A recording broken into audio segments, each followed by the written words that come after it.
Good afternoon class. आज हम जो लेसन पढ़ेंगे lesson number 3 the laburnum tree and laburnum top. Ted Hughes ने इसको लिखा था। लेबनम जो टॉप है उसमें इस कविता में एक बहुत ब्यूटीफुल पोएम है जिसके अंदर जो इनके जो पोएट है इन्होंने लाइफ को सिंबलाइज किया है।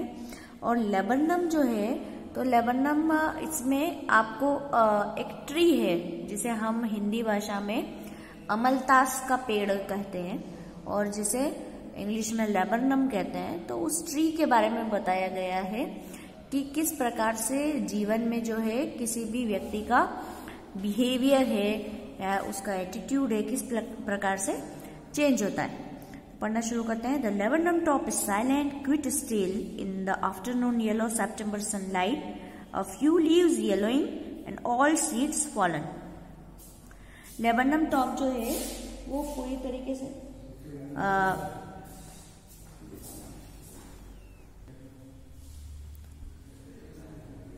लेबनम टॉप जो है जो लेबनम पेड़ है उसका जो टॉप है वो अभी भी साइलेंट है, चुप है, जबकि सितंबर आ चुका है और सितंबर की जो सनलाइट है वो उसके ऊपर पड़ती है। दोपहर का वक्त है और जो लेबनम ट्री है उसके कुछ पत्ते जो है वो पीले हो चुके हैं और उसके जो पूरे जो बीज हैं जो पेड़ पे जो बीज आते हैं उसके अंदर वो बीन्स में तो वो भी पूरी तरीके से गिर चुके हैं। मतलब ऐसा माना जाता है कि सितंबर में बारिश खत्म होती है और ठंड जब आने वाली रहती है तो थोड़ा सा अच्छा एटमॉस्फेयर रहता है उस टाइम पे और पेड़ है वो हरे भरे से हो जाते हैं। लेकिन लेबनम जो ट्री है अभी भी बिल्कुल चुप है, शांत है, पीला पड़ रहा है, उसके सीड्स है वो पूरी तरीके से गिर चुके हैं।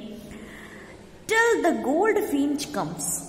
अब क्या होता है कि गोल्ड फिंच नाम की एक चिड़िया है वो उसके ऊपर आती है। गोल्ड फिंच जो है एक चिड़िया की प्रजाति के बारे में बताया गया है यहाँ।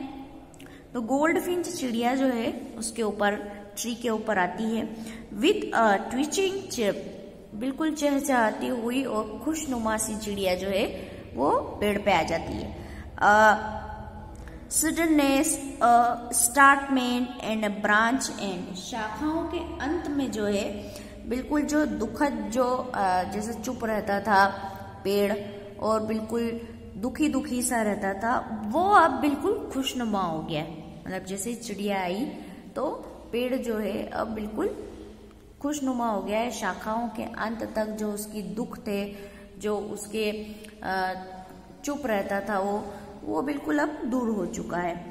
Then slick as the lizard and alert and the abrupt. पहले वो था पेड़ जो था वो ऐसा लिजर्ड जैसा, लिजर्ड मतलब छिपकली जो होती है तो छिपकली की तरह स्लिक मतलब चिकना सा था। अलर्ट एंड एब्रप्ट, अब क्या हुआ एकदम से अलर्ट हो गया है वो पेड़ और एकदम से अचानक से चौकन्ना सा हो गया है। मतलब पेड़ों में हलचल, पेड़ में जो है लेबनम ट्री में हलचल होने लग गई है चिड़िया के आने से।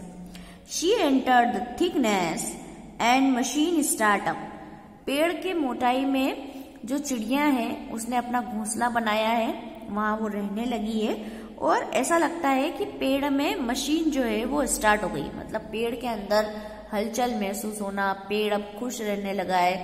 पहले बिल्कुल चुपचाप खड़ा रहता था, दुखी सा लगता था, लेकिन अब क्या है कि चिड़िया के प्रवेश करने से चिड़िया जो है पेड़ के ऊपर जो घोंसला बनाया है चिड़िया जो रहने लगी है तो उसके कारण जो है वो पेड़ का जो माहौल है वो बहुत खुशनुमा सा हो गया है। Of the चिटरिंग्स and the trimmer of wings and the thrilling, किस प्रकार से जो वो चहचहाती है, जो उसके पंख जो फड़फड़ाते हैं। The whole tree trembles and thrills, उससे उस पेड़ के पूरे जो पूरी बॉडी है, जो पेड़ की जो पूरी बॉडी है उसके अंदर कंपन सा महसूस होने लगा है। It is the engine of her family. Engine of the her family मतलब क्या होता है कि परिवार की मुखिया होना। जो गोल्ड फिंच जो आई थी वो उसके घर जो फैमिली थी उसका इंजन थी। मतलब हो जैसे छोटे छोटे बच्चे होते हैं उसके, तो वहाँ घोंसला बना के बच्चों की खान पान का ध्यान रखना, बच्चों को वहाँ बड़ा करना। तो इस प्रकार से जो वो गोल्ड फिंच चिड़िया थी वो उस पेड़ जो अपनी फैमिली थी वो उसका इंजन थी। She stalks its full and flits out to the branch and.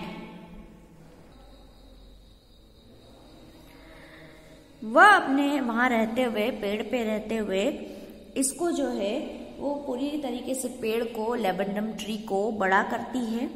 And flits out to the branch end, और शाखा के अंत तक जो है फेंकती है। शाखा के अंत तक फेंकती है मतलब पेड़ को बड़ा होने देती है, खुशनुमा सा रखती है, चहचहाती हुई रहती है वहां पे।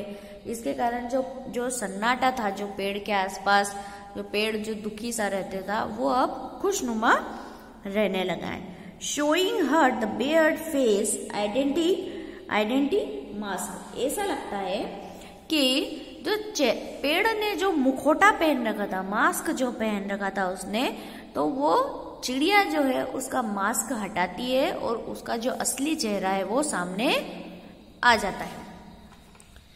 इसके अंदर जो पोएट है उसने ये बताया है, लाइफ को सिंबलाइज करते हुए ये बताया है कि किस प्रकार से अगर कोई व्यक्ति या कोई सिचुएशन आपके जब जीवन में आती है तो किस प्रकार से आपका जो बिहेवियर है वो चेंज हो जाता है। अब हो सकता है ये अलग अलग सिचुएशन में अलग अलग हो सकता है किसी व्यक्ति के आने से किसी का जीवन अच्छा हो जाता है, या हो सकता है कभी कभी कि कोई सिचुएशन ऐसी बने, कोई आपकी जैसे जॉब लग जाए, या कोई मनपसंद आपको पढ़ाई करने को मिल जाए, या ऐसी कुछ भी हॉबी आपकी जीवन में अगर आए तो आप खुश रहने लग जाते हैं। इस प्रकार से लेबेंडम ट्री और गोल्ड फिंच को उन्होंने कनेक्ट करके बताया कि चिड़िया के आने से, उस गोल्ड फिंच के आने से जो लेबेंडम ट्री है वो किस प्रकार से चहचहाने लगा या खुश होने लगा।